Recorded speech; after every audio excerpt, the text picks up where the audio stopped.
الآن من مدرسة اقرأ الابتدائية المختلطة في قضاء عفا قرية الساد البعاج. هاي المدرسة بنوها الأهالي المخاضرة والساد البعاج. الطلاب هنا يداومون بها.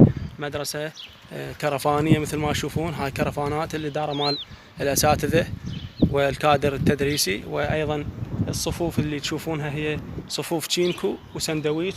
المدرسة نطالب منذ سنوات، صار لنا يعني هي تأسست بسنة 2013 ولحد الآن هي تشينكو وكرفانات.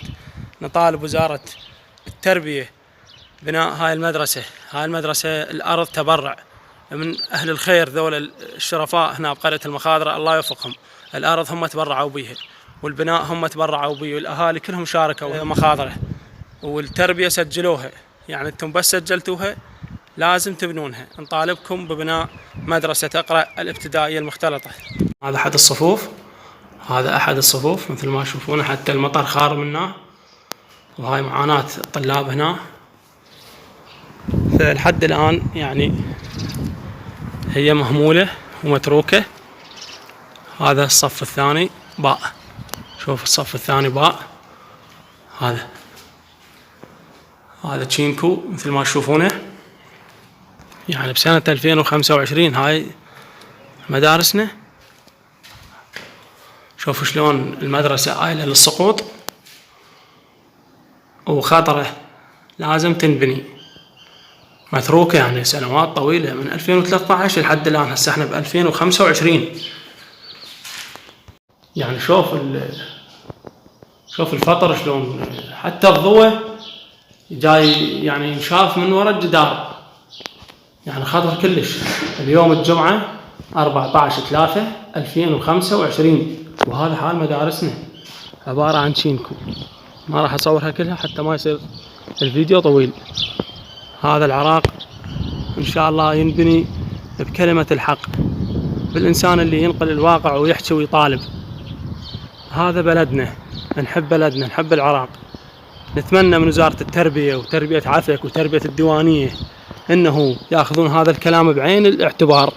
طلابنا هنا بالطين، شايفين هنا بالطين شو يصير بيهم؟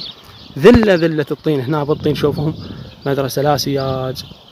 هاي شوف الساحة هنا مالتهم، هاي طين. هاي يصير معاناة، حتى الأساتذة ما يقدرون يعبرون، ما يقدرون يمشون.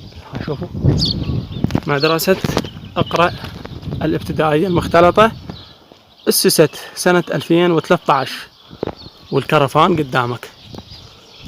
لا حد يقول هذا ليش حكى، ويجيك استاذ فلان، يجيك واحد موظف بالتربية، يجيك ما أدري منين. خلونا نحكي الحق، هذا ليش حكى وهذا ليش نشار. هذا عاجبك الوضيع بشرفك، أنا ما عندي شيء. قسما بالله أريد المدرسة تنبني، مدرسة نموذجية أريدها.